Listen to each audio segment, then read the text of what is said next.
Yeah, what's the series convergence is what you need to know. I'll put topics maybe from 25 and 26 as bonus, but what you need to know is the convergence stuff. And I'll probably give you the table on the test so you don't have to worry about memorizing that now, because I know we're sort of short on time. But for the final, I won't give you the table. By the final, the topic is important enough that people expect Calc 2 students to kind of know them and just be able to use them. So I think on the final, I'll still give you the approximate integral formulas. Like for Simpson's rule, you don't have to memorize that, I'll give you. But for the series test, I won't give you.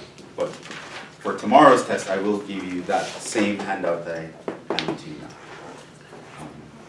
With that being said, let's actually move down to the next set. Last time we spoke about the comparison test. And so now, we're going to talk about the limit comparison test.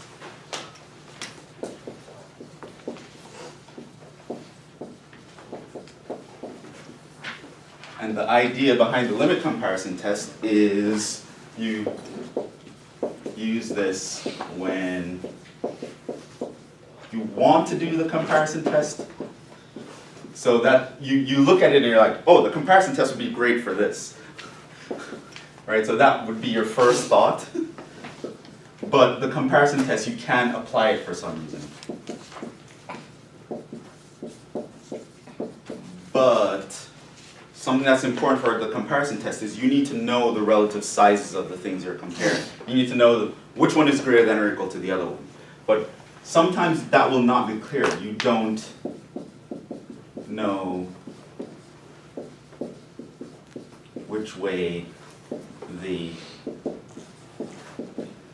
points to, right? So it's not exactly clear for you. You have the perfect thing to compare this to, but you're not exactly sure, is it bigger than this thing or smaller than this thing? And for the comparison test, that is important. So hence you have the limit comparison test.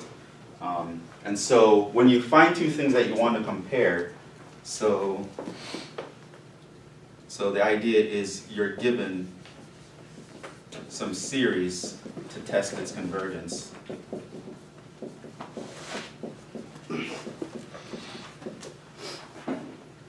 And Bn is some other series whose convergence you know about. Then the limit comparison test tells you the following. You don't actually need to know if the an is greater than or equal to the bn, or the bn is greater than or equal to the an. What you're going to do is you're going to find a certain limit. Find the limit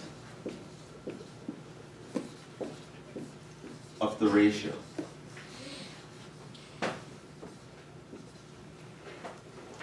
Right, so obviously if any of the terms hit 0, this will be an issue, but a lot of times that won't happen.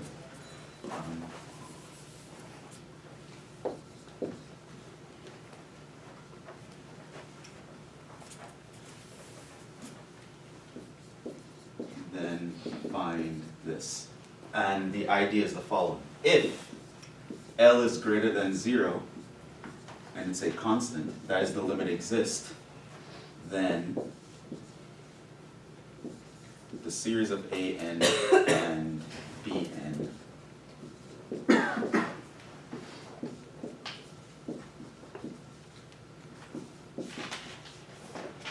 will do the same thing. They'll either both converge or both diverge.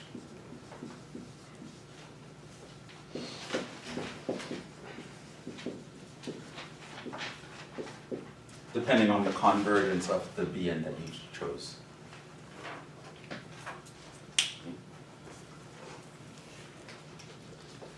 And so we're here, limit comparison test.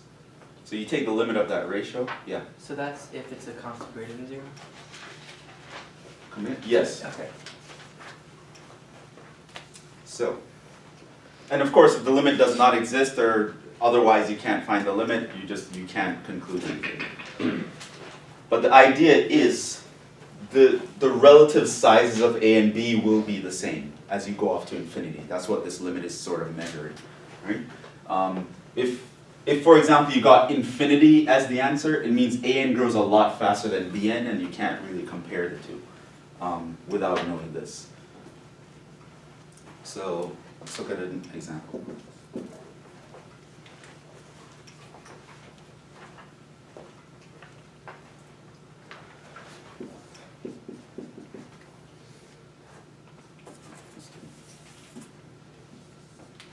N plus 1 over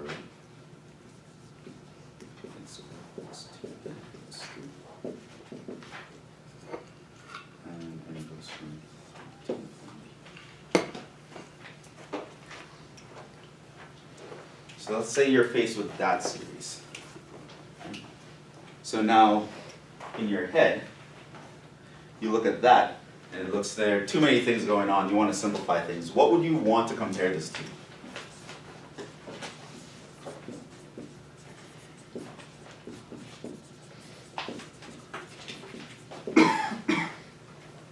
Yeah. 1 over n.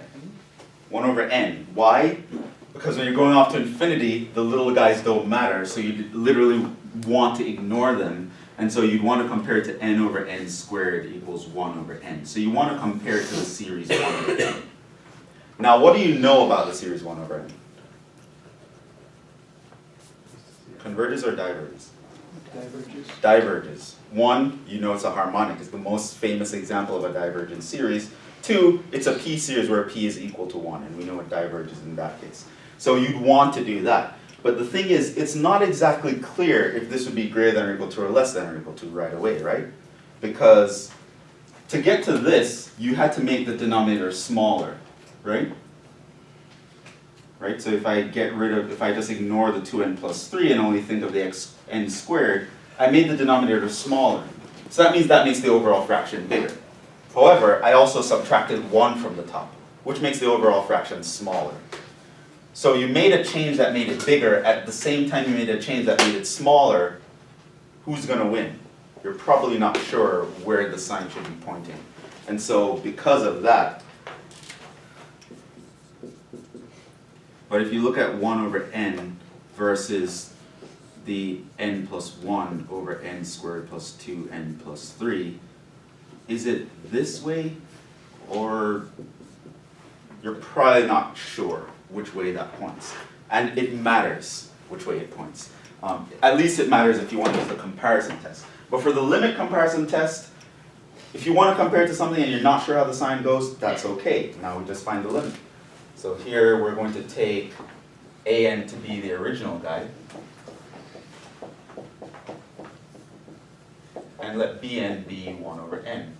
And so now my L would be the limit as n approaches infinity of a n over b, and it's going to be essentially n plus 1 over n squared plus 2n plus 3 over 1 over n, and I'm taking the limit of that. So that's the limit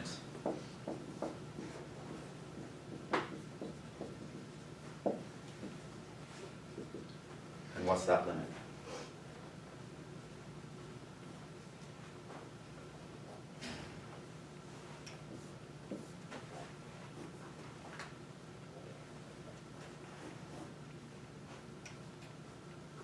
Yeah. Is it 1? It's 1, right? Because you multiply out here, you get an n squared in the top. In the top and bottom, you have an n squared. The highest powers are the same. The limit goes to the ratio of the coefficients. We looked at that. So the limit is actually 1, which is a constant greater than 0. This means an diverges since en diverges. Because the limit comparison test says they'll both do the same thing. I know for a fact this diverges. So in this situation, it means an must diverge as well. So an will behave harmonically. Yes? Does it matter which you choose to be a and bn? No. Right. So if you get a positive constant, then if you switch the other way, you just get the reciprocal of that constant. It will still be positive. So if your answer was 3, doing it the other way, you'd get a third. It's still going to work. So the order doesn't really matter. The only thing you have to worry about is if any of these guys hit 0, which they usually won't. Yeah. and you'd have to try something else. But that's a limit comparison test. So it's kind of like a comparison test, but you don't actually have to know which way the inequality points. You can just consider the ratio, and that will tell you how the different terms behave in relation to each other.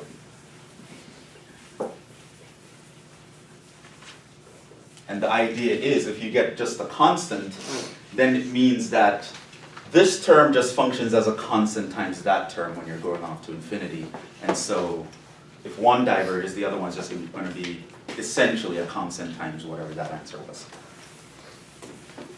So that's why they'll both do the same thing. That's the intuition behind it. The proof is slightly more technical. But yeah, that's the limit comparison test. So it's kind of like a comparison test without needing to know which way the inequality points. Another famous series, and these guys show up more often than you would think, but they're called alternating series.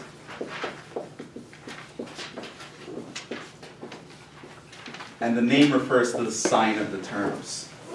So it's a series of the form -1 to the n, a n, where all a n are positive. And so what ends up happening is, let's say we're starting at n equals 0, you'll get a 0,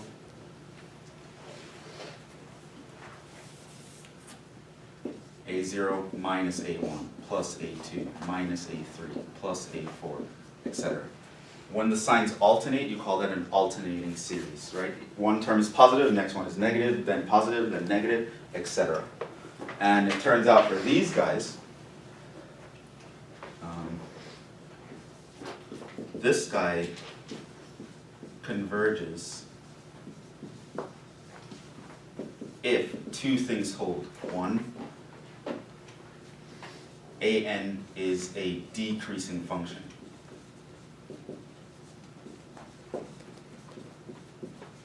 Right?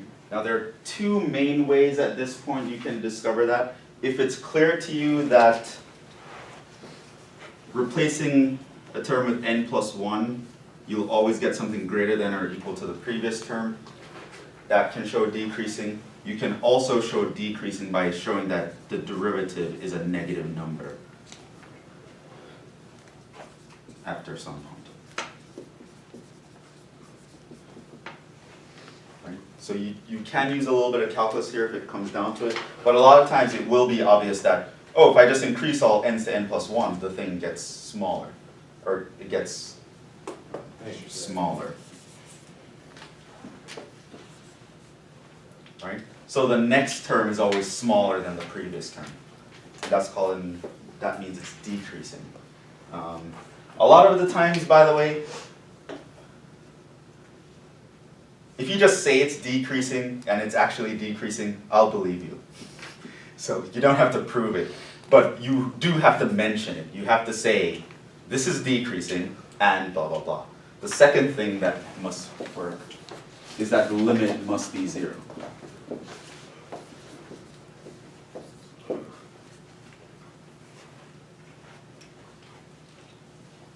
A lot of times the decreasing will be pretty obvious, at least in the examples we will. Is that just to check that it won't go to like 2 or something and then fluctuate between 2 and Yeah, yeah. As well as by the first test, the test for divergence, if the limit is not 0, we automatically know it diverges anyway. But yeah, with the alternating series, it will just bounce between positive and negative numbers. We don't want that to happen. But we do want it to be decreasing, and the limit must be 0. So eventually we should be adding or subtracting nothing, and so it'll eventually stop at a number. This example, mostly for historical reasons, it's a famous example. The alternating harmonic series. So it's like a 1 over n series, but the signs alternate. And so that's, if you get -1 plus a half, minus a third, plus a fourth, etc. Right, so you have a 1 over n series, but it's alternating. So what you'd realize is that, note, it's alternating.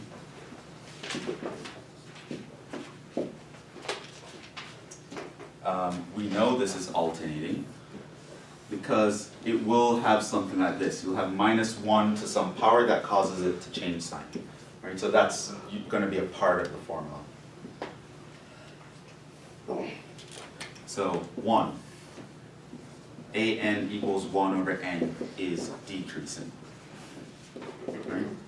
Now you can say that and I'll believe you. That's pretty obvious. I assume everyone would know what 1 over n looks like. It's not a crazy function. So just say it's decreasing. If you neglect to say that, I'm going to assume you never considered it, and that's bad.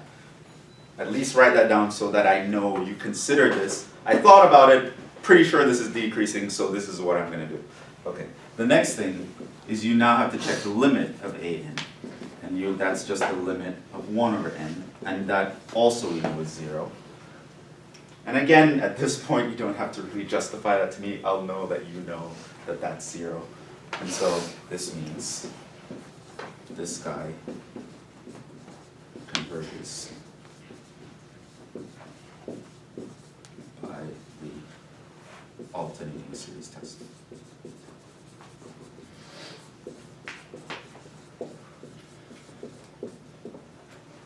I also want you to do that. Tell me what test you're using. So in the previous example, at the end, always end with the test you use by the limit comparison test.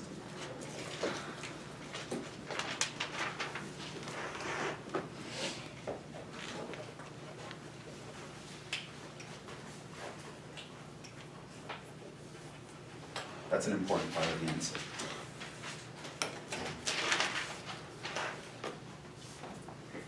Because I need to know that you understand what you're applying, how to apply it, what's important to be considered, because each test has its own requirements. They're very specific and they're very necessary that these requirements are met. Yeah? For one of the conditions, how come all an have to be greater than 0? Because let's say an an is negative, but it happens to show up in the position where there's a negative. You'll have 2 positives in a row. Won't be alternating. It's just to make sure that the sign alternates. So then it won't be alternating at all. Because it wouldn't be alternating. Okay. Yeah. Because you might have 2 signs the same in a row. Okay. So, here's something cool about alternating series. And we'll have something equivalent for Taylor series when we talk about them.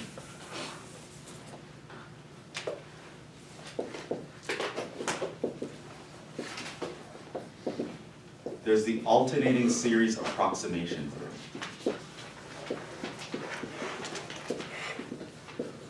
So remember approximation theorem. Remember, it's important to know when these series converge. When do they add up to some meaningful answer that is a real number and we can use it? A lot of the times though, finding that answer is really hard, okay? But we can approximate it usually to within any degree of accuracy we want. It turns out we can actually do that with the alternating series in a very easy way. You can know just how close you are to the answer with an alternating series in a very easy way. For other kinds of series, it's a little more complicated, but with alternating series, it's actually pretty simple. If you suppose the series an, the alternating series converges.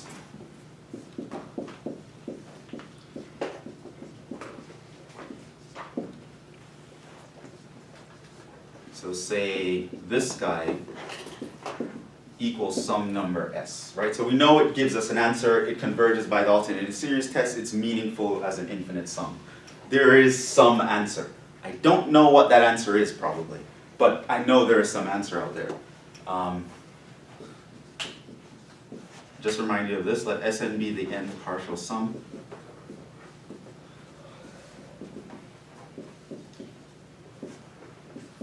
Then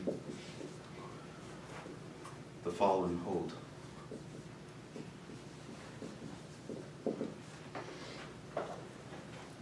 The error in your approximation, which is the difference between the actual answer and the sum of the first n terms that you've computed, it turns out that will always be less than or equal to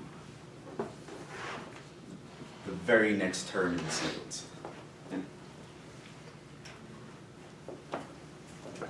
Which is surprising. If you add up 100 terms and you want to know, how close am I to the actual answer? Look at the 101st term. That magnitude tells you how far away you are. This is not true for all series. This is true for the alternating series.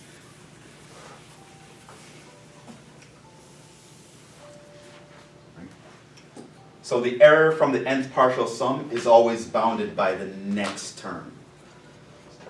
So if you added up the first 4 terms of a series, the 5th term tells you how far you are from the answer. If you added up 1,000,000 terms, the 1,000,001st term tells you how far you are from the actual answer. Just look at the magnitude of the very next guy. It tells you how far you are away. It tells you how good your approximation is. So if you say, we need to approximate the answer to within accuracy of 0.001, just add up all the terms of the series till you hit a number where the next term would be less than 0.001. That's how many terms you need. So, for example, again, let's look at the series minus 1 over n to the n. So we know from n equals 1 to infinity.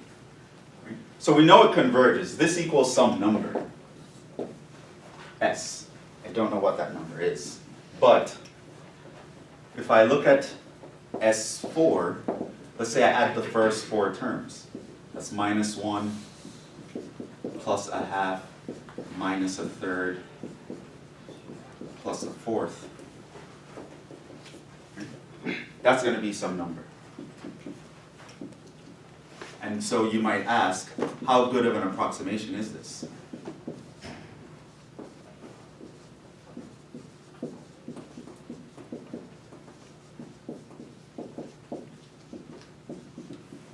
And the answer is,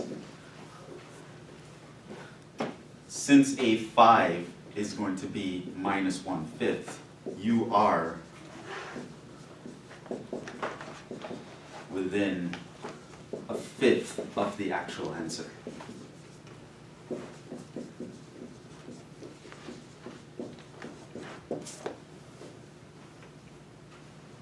That means you're off by 0.2. Whatever number this gives you, it's within 0.2 of the actual answer. Don't know what that answer is, but it's closer than 0.2. The error that I made by adding the first 4 terms is 0.2.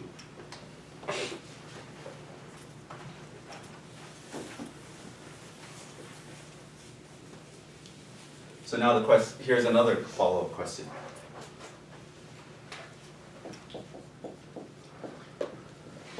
How many terms would I need to add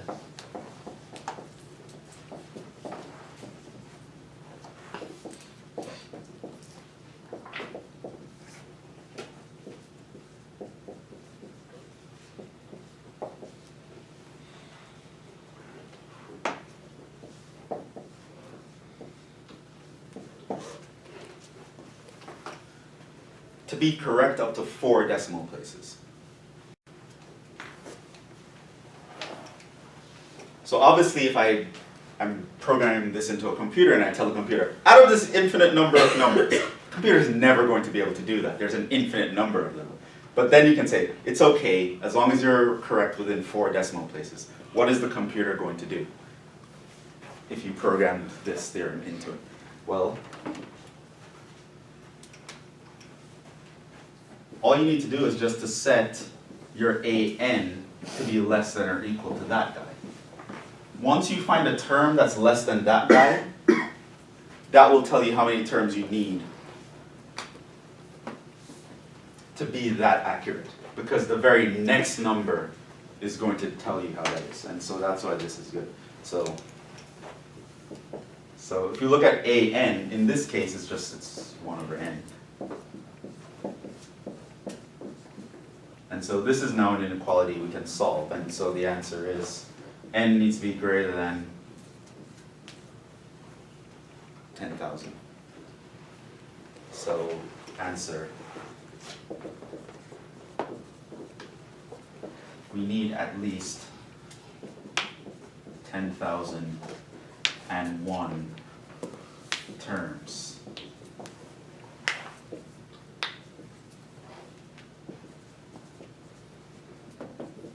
To have this accuracy. So if you give us a tolerance, I can tell you exactly how many things we need to add up to meet that tolerance. We don't need to add up an infinite number of numbers, we need to add 10,000 of them. Which is a challenge in and of itself, but for a computer, that's not really a challenge. Just add 10,000 numbers, that's easy. Compared to adding an infinite number of them. But the thing is, with alternating series, it's actually that easy. The next term tells you how close you are to the answer, which is pretty cool. So once you know it sums up to an answer, you can get to within any degree of accuracy of that answer you want. All you have to do is solve this inequality. That will tell you how many terms you need, and you just add up that many terms. Yes? So then why do you add one more term for 10,001? Just for safety. Oh, so do you have to, or? I think,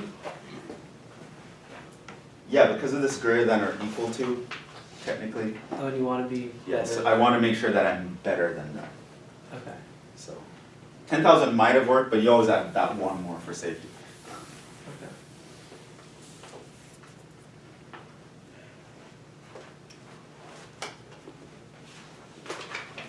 Yeah, but as for alternating series, those are the only two things you check. If the thing is decreasing and the limit goes to 0, it converges. Converges to what? You might not know, but if I ask you, I want you to be this accurate, how many terms do I need to add? You can use the alternating series approximation theorem, and you can know just by solving that inequality. And you can mention by the alternating series approximation theorem. We're going to look at Taylor series, and there's a way to figure out the remainder of a Taylor series as well, which is kind of how you use what you use to find the error in the approximation. So the idea is, adding up an infinite number of things, not always practical, so we need a way to approximate them, and for different series we can approximate them with different ways. The alternating series we can approximate this way, and it's nice that it's that easy.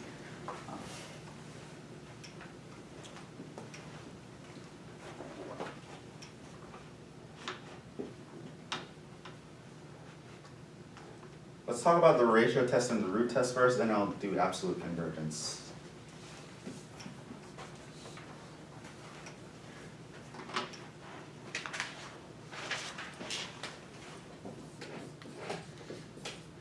And as you'll see in that table, which again, I'll give you the table on the test tomorrow, but for the final, it's something we'll need to know. The column that says when to use is going to be an important column. It's going to suggest to you when you might want to try one method as opposed to the other. There's something called a ratio test, and where it's useful if you see factorials.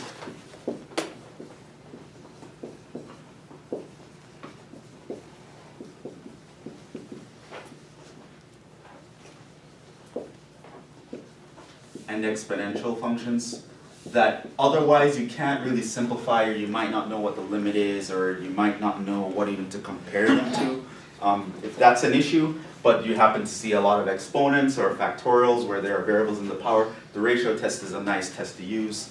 Another reason why the ratio test is very nice, and we use it for a lot of other things as well, is that when it works absolutely. Converging according to the ratio test gives you absolute convergence. So we have that gold standard of convergence. So when this guy works out, it works out great, right? So anything that converges by the ratio test absolutely converges. So the idea is this. And it's mostly useful when you have this, but really it works on anything. It depends on if the conclusion fits or not. So given this guy, compute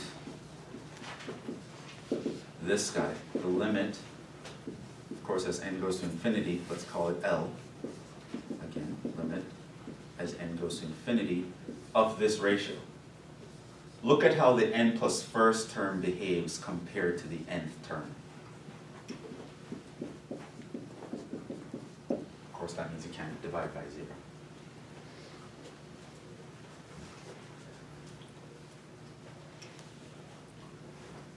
So you're going to compute that limit. Notice that absolute values are thrown in. So that gives you absolute convergence. Then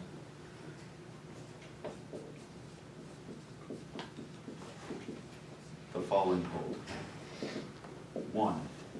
If your L is less than 1, then your series converges absolutely. Meaning, even if you take that series and put absolute values around each individual term, make them all positive, it will still converge. 2. If your L is greater than 1, it actually diverges. That means, basically, that each term is kind of a little bit bigger than the previous term, and so that means that we're kind of actually adding up larger and larger things. So that's going to diverge. The problem with this test is that if L is equal to 1, there's no conclusion.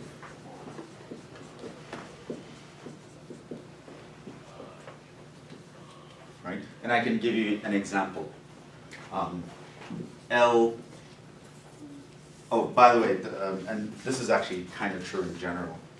If you have a rational function, you'll always get L equals 1, so you probably shouldn't even try this test. So if you have a ratio of polynomials, it's always going to be 1. So it's not very conclusive. But L equals 1 for the harmonic series, and L equals 1 for the alternating harmonic series.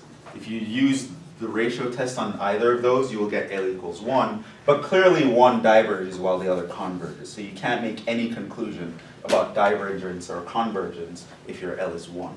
But if it's bigger or less than 1, you can make conclusions. It will converge absolutely if this is less than 1. It will diverge if it's bigger than 1. And that's the absolute convergence. And that's the ratio test. It's called the ratio test because you take this ratio and you compute the limit. So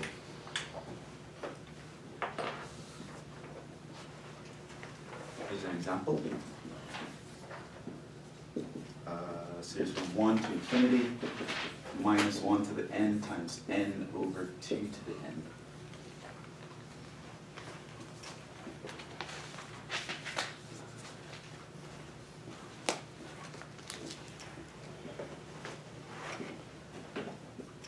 This one is not that bad, but I want to illustrate the principle because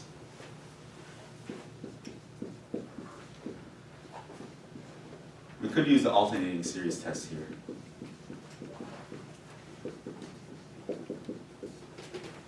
It should be clear to you that that is both, if I ignore the signs, that is both decreasing and the limit goes to 0. Because we have a polynomial and an exponential. We know the exponentials always win. But without that sign, you couldn't actually apply that test. So it's probably better that I not have used the sign for this example, but I wanted to put it in. Because I want you to be aware of whether the signs are changing. It's not going to matter for the ratio test. So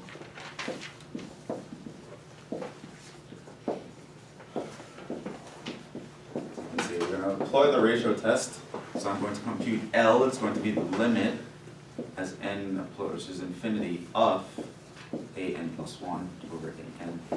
So this is going to be minus 1 to the n plus 1, n plus 1 over 2 to the n plus 1, divided by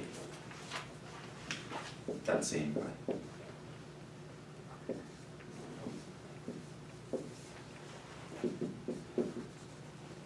I'd immediately simplify. Dividing by a fraction is the same thing as multiplying by its reciprocal. So we immediately have this.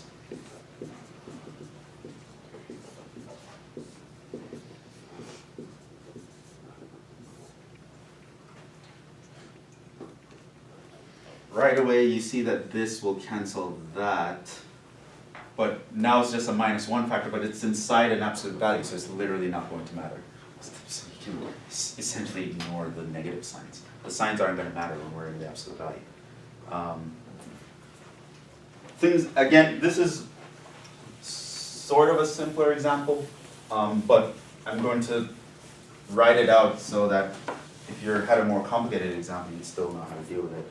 What I would do is, I would group similar terms together. So I'll take an extra step to group similar terms together. So that way it's kind of clearer how these things will simplify. So what I would do is I would put the exponentials together. So here I have a 2 to the n over the 2 to the n plus 1. And then I would put the polynomials together. Right, so I kind of rearrange the multiplication so that I make ratios of similar functions, put them together. Because now it's going to be easier to simplify. Clearly this will cancel with that, and so I have a half times n. And now we can take the limit of that. Clearly the limit of n plus 1 over n is 1. Right? It's the ratio of polynomials where the highest power is the same on the top and bottom. And so the answer ends up being a half. Now that's less than 1. Therefore, we can have a conclusion.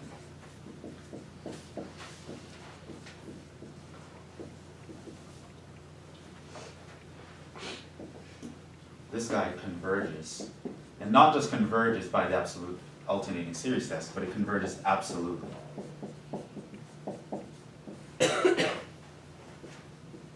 Which the alternating series test doesn't tell you about. The alternating series test just tells you about convergence in a weaker sense.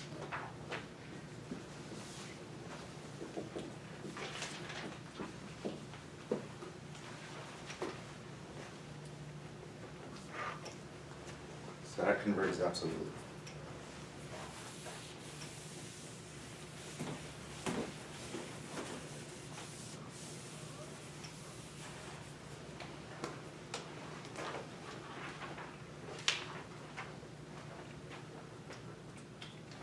Another example.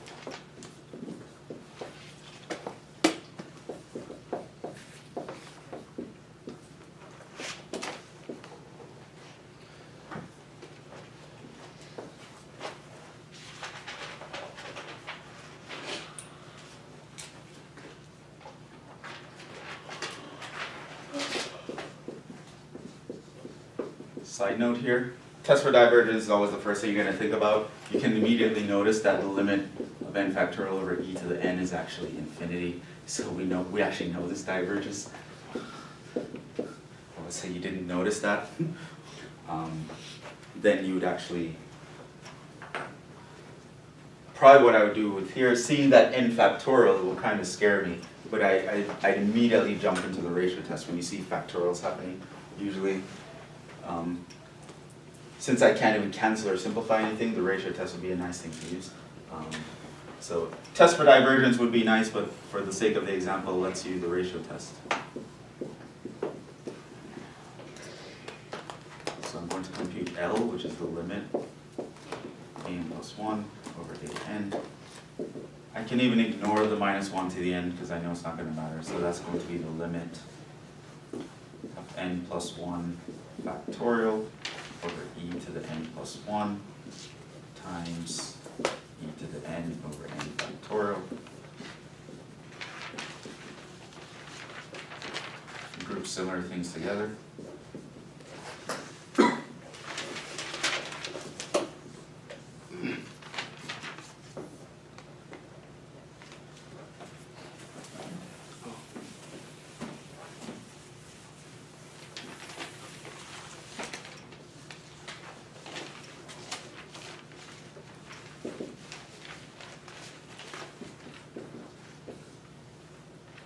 So that n plus 1 factorial is just n plus 1 times n factorial, by definition of factorial, so that's going to cancel. And if I have e to the n over e to the n plus 1, this guy's going to cancel with that. So basically I have the limit of n plus 1 over a constant e. Clearly this goes to infinity, and clearly infinity is bigger than 1. This diverges.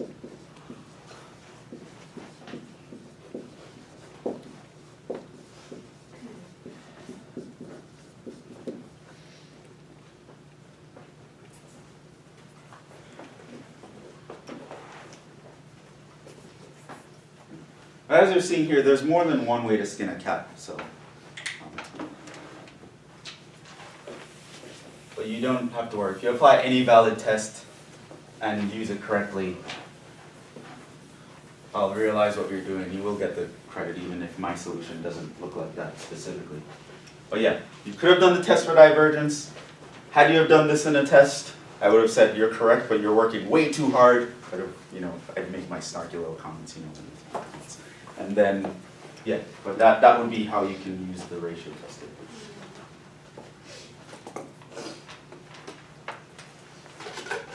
The root test.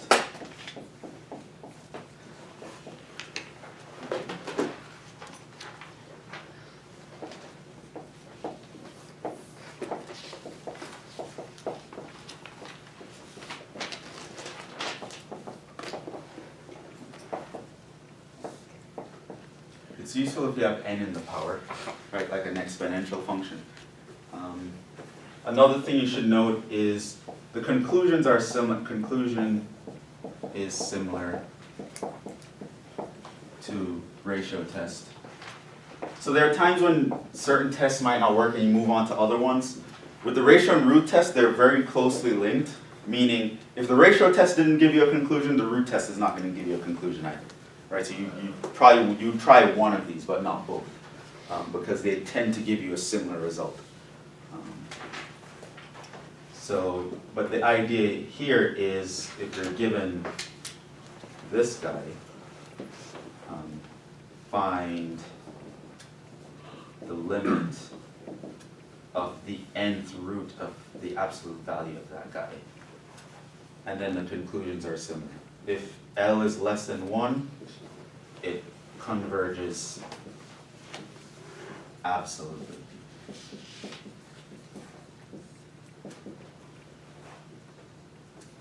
If L is greater than 1, diverges. L equals to 1, no conclusion.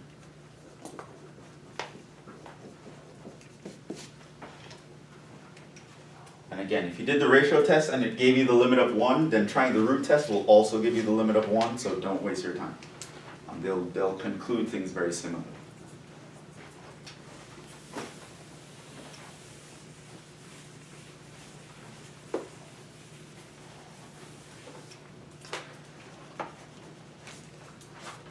Give you an example here.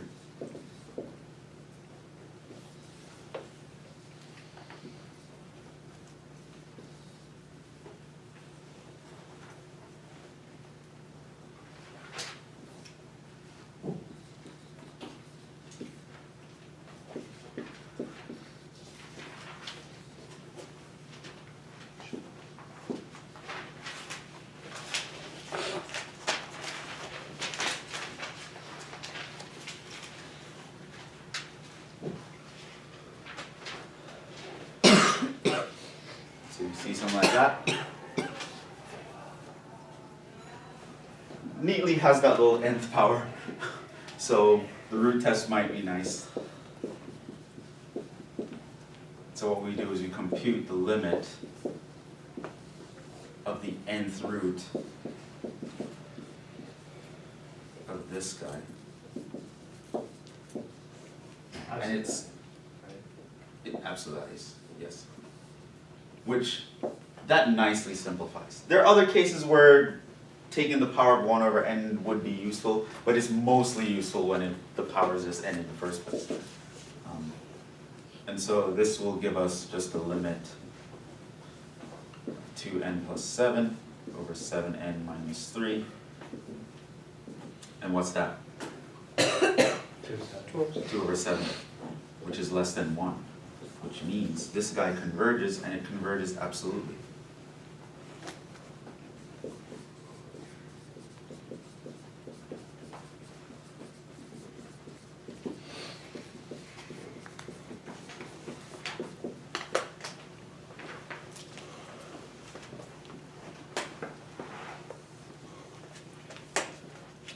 So, I'll stop there. So again, on the test tomorrow, I'll give you the table with all the tests, so you'll see all these rules. You don't really have to memorize them at this point, eventually, but not at this point. And so the body of the test will be, I'll give you a bunch of series and ask you, do these converge absolutely, conditionally, or divergence? Do you have no exams? I do. So that's them in the office. You can pick them up now. Oh, that's good.